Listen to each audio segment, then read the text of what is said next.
The Honorable Prime Minister, and then we'll call Sharad Rao ji. आदरणीय सभापति जी, आज इस सदन की शोभा बढ़ाने वाले, सदन में जीवंतता लाने वाले और सदन के माध्यम से जनसेवा में रत ऐसे चार हमारे साथी, उनका कार्यकाल पूर्ण होने के कारण नए कार्य की ओर कदम रख रहे हैं। श्रीमान गुलाम नबी आज़ाद जी, श्रीमान शमशेर सिंह जी, मीर मोहम्मद फैयाज जी, नाजिर अहमद जी, मैं आप चारों महानुभावों को इस सदन की शोभा बढ़ाने के लिए, आपके अनुभव का, आपके ज्ञान का सदन को और देश को लाभ देने के लिए और अपने क्षेत्र की समस्याओं का समाधान के लिए आपने जो कुछ भी योगदान किया है, उसके लिए मैं सबसे पहले तो आपका धन्यवाद करता हूं।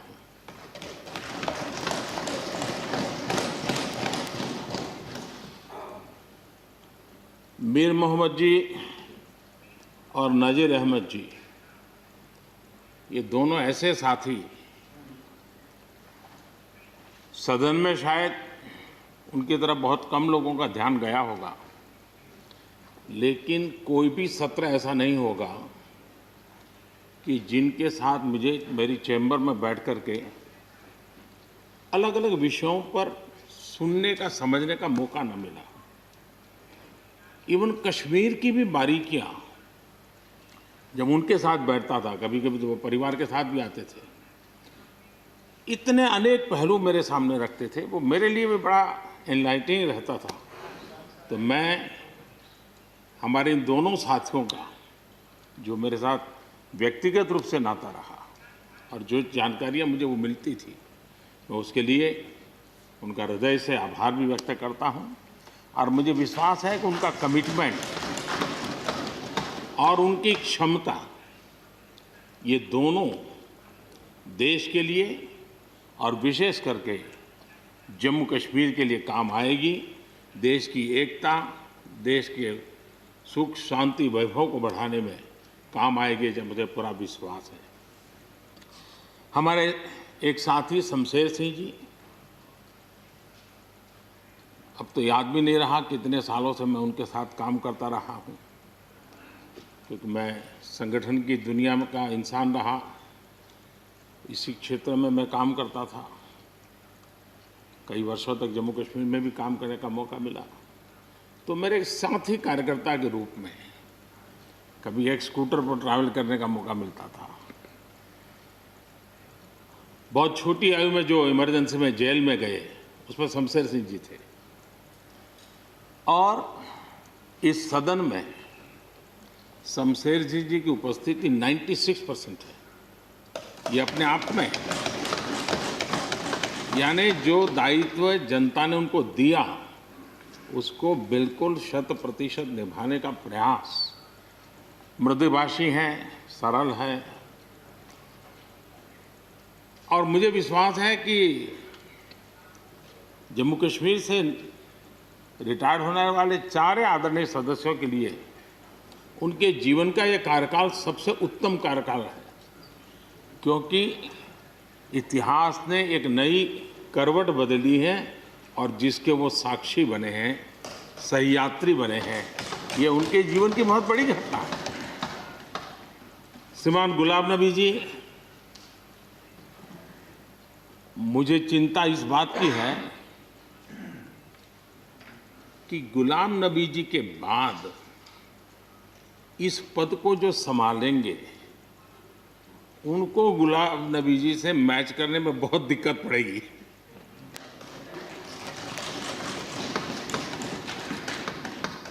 क्योंकि गुलाम नबी जी अपने दल की चिंता करते थे, लेकिन देश की और सदन की भी उतनी ही चिंता करते थे। ये छोटी बात नहीं है जी, ये बहुत बड़ी बात है जी।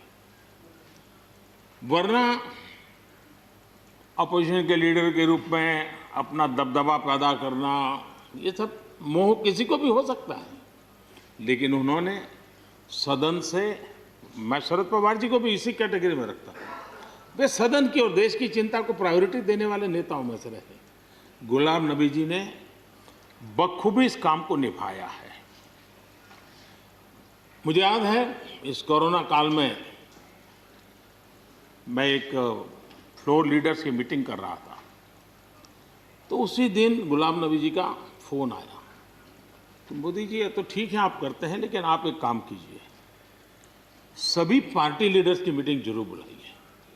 मुझे अच्छा लगा कि उन्होंने पार्टी लीडर्स के साथ, सभी पार्टी अध्यक्षों के साथ बैठने का मुझे सुझाव दिया, और मैंने उस मीटिंग को किया भी। वो गुलाम नबी जी के सुझाव पर किया था। और मुझे कहने में, यानी इस प्रकार का संपर्क, और उसका मूल कारण है कि उनको दोनों तरफ का अनुभव रहा है, सत्ता दल का भी और विपक्ष का। 28 साल कार्यकाल, ये अपने आप में बहुत बड़ी बात होती है जी। बहुत साल पहले की बात है, शायद अटल जी की सरकार होगी, मुझे याद नहीं रहा। मैं यहाँ सदन में किसी काम से आया था, मैं तो तब राजनीति में नहीं था, ये इलेक्टोरल पॉलिटिक्स में नहीं था, मैं संगठन का काम करता था। तो मैं और गुलाम नबी जी ऐसे ही लॉबी में गप्पे मार रहे थे। अब जैसा पत्रकारों का स्वभाव रहता है, बराबर नज़र लगाए बैठे थे कि ये दोनों का मेल कैसे हो सकता है। हम हंसी खुशी से बातें कर रहे थे, तो हम जैसे ही निकले तो पत्रकारों ने घेर लिया। गुलाम नबी जी ने बहुत बढ़िया जवाब दिया था। वो जवाब हम लोगों के लिए बहुत काम आने वाला है। उन्होंने कहा, भाई देखिए, आप लोग हमको अखबारों में या टीवी माध्यमों में या पब्लिक मीटिंग में लड़ते झगड़ के देखते हो, लेकिन सचमुच में इस छत के नीचे हम जैसे एक परिवार का वातावरण कहीं नहीं होता है।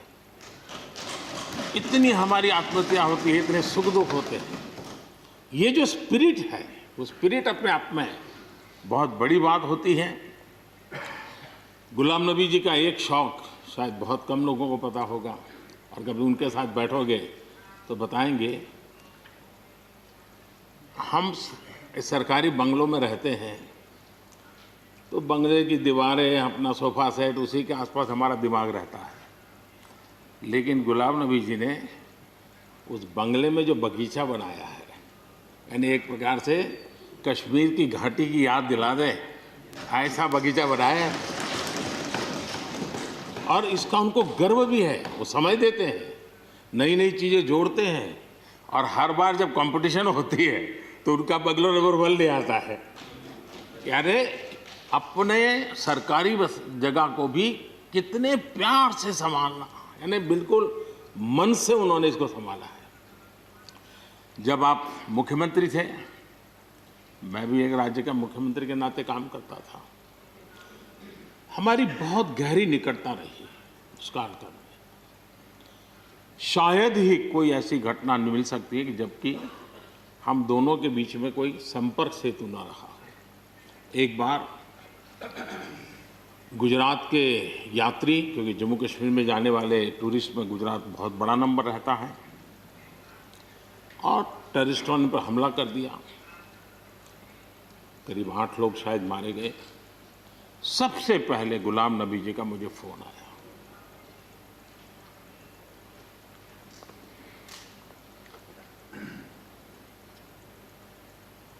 और वो फोन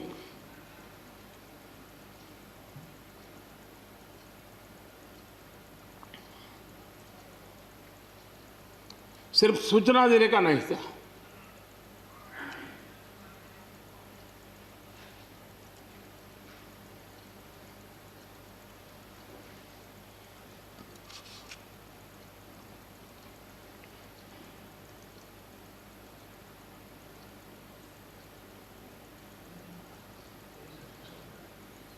उनके आंसू रुक नहीं रहे थे। फोन पे उस समय प्रणब मुखर्जी साहब डिफेंस मिनिस्टर थे। मैंने उनको फ़ोन किया, मैंने कहा साहब अगर फोर्स का हवाई जहाज़ मिल जाए डेड बॉडी को लाने के लिए। रात देर हो गई थी। प्रणब मुखर्जी साहब ने कहा आप चिंता मत कीजिए, मैं करता हूँ व्यवस्था। लेकिन रात में फिर गुलाम नबी जी का फोन आया। वे एयरपोर्ट थे।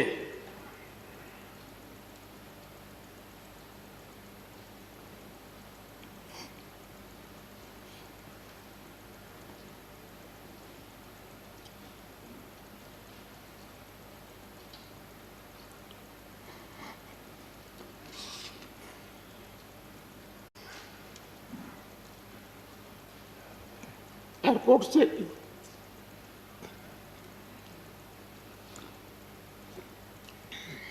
उन्होंने मुझे फोन किया और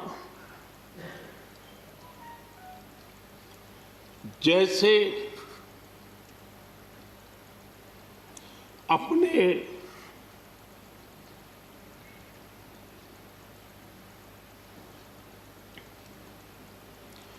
परिवार के सदस्य की चिंता करें,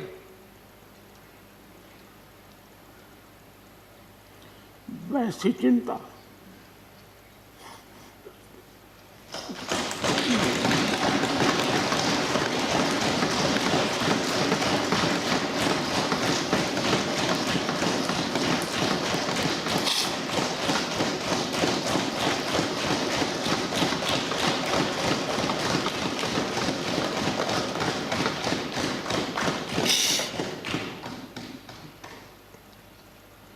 पद, सत्ता जीवन में आती रहती है, लेकिन उसे कैसे पचाना,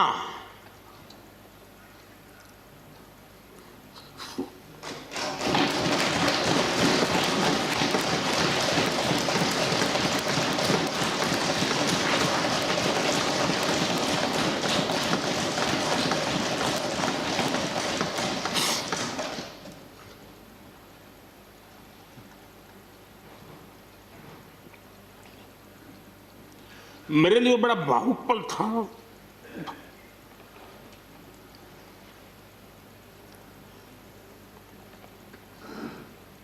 दूसरे दिन सुबह फोन आया कि मोदी जी सब लोग पहुंच गए।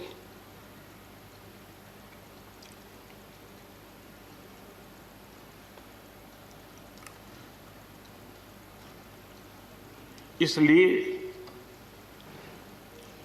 एक मित्र के रूप में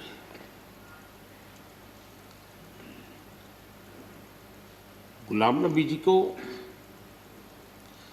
घटना और अनुभव के आधार पर मैं आदर करता हूं।